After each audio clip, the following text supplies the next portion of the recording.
పాకిస్తాన్లో రైలు హైజాక్ ఘటన తీవ్ర కలకలం సృష్టిస్తోంది. బలూచిస్తాన్ ప్రావిన్స్లో ట్రైన్పై దాడి చేసిన వేర్పాటువాదులు 182 మంది ప్రయాణికులను బందీలుగా పట్టుకెళ్లారు.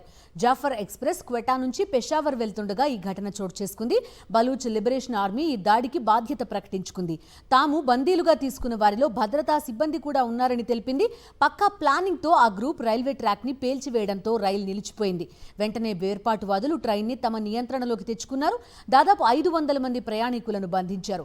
అందులో నుంచి 182 మంది పాక్ ప్యాసింజర్లను బందీలుగా తీసుకెళ్లారు. దాడిలో 11 మంది పాక్ ఆర్మీ సిబ్బంది మృతి చెందినట్టు BLA వెల్లడించింది. వారంతా రైలుకు భద్రతగా వెళ్లిన వారే. బలూచిస్తాన్ విముక్తి కోసం పోరాడుతున్న బలూచ్ లిబరేషన్ ఆర్మీ ఇటీవల పాక్లో వరుస దాడులకు పాల్పడుతోంది. పోలీస్ స్టేషన్లు, రైల్వే లైన్లు, వాహనాలపై వేర్పాటువాదులు దాడులు చేస్తున్నారు. బలూచ్ ప్రజల స్వయం నిర్ణయాధికారం, పాకిస్తాన్ నుంచి ప్రత్యేక ప్రాంత ఆవిర్భావాన్ని కోరుతూ 2000 సంవత్సరం ప్రారంభం నుంచి పాక్ సైన్యం దాడులు చేస్తోంది. పాక్ సైన్యంపై దాడులు చేస్తోంది BLA. పాకిస్తాన్తో పాటు అమెరికా, UK BLAను ఉగ్ర సంస్థగా ప్రకటించాయి.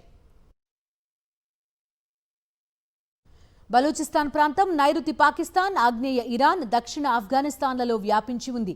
చైనా అధ్యక్షుడు జిన్పింగ్ ప్రతిష్టాత్మకంగా చేపట్టిన సిపెక్ బలూచిస్తాన్ ద్వారా వెళ్తుండడం ఈ దాడులకు ప్రధాన కారణం. ఆర్థిక వృద్ధికి సిపెక్ తోడ్పడుతుందని పాకిస్తాన్ ప్రభుత్వం ఆశిస్తుంటే తమ ప్రాంత వనరులను కొల్లగొట్టడానికి ఇదొక ఎత్తుగడ అని స్థానికులు ఆరోపిస్తున్నారు.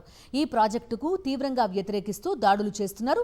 సిపెక్కు సంబంధించిన ప్రాజెక్టులు, సిబ్బందిపై, ముఖ్యంగా చైనీయులపై ఇటీవల దాడులు అధికమయ్యాయి.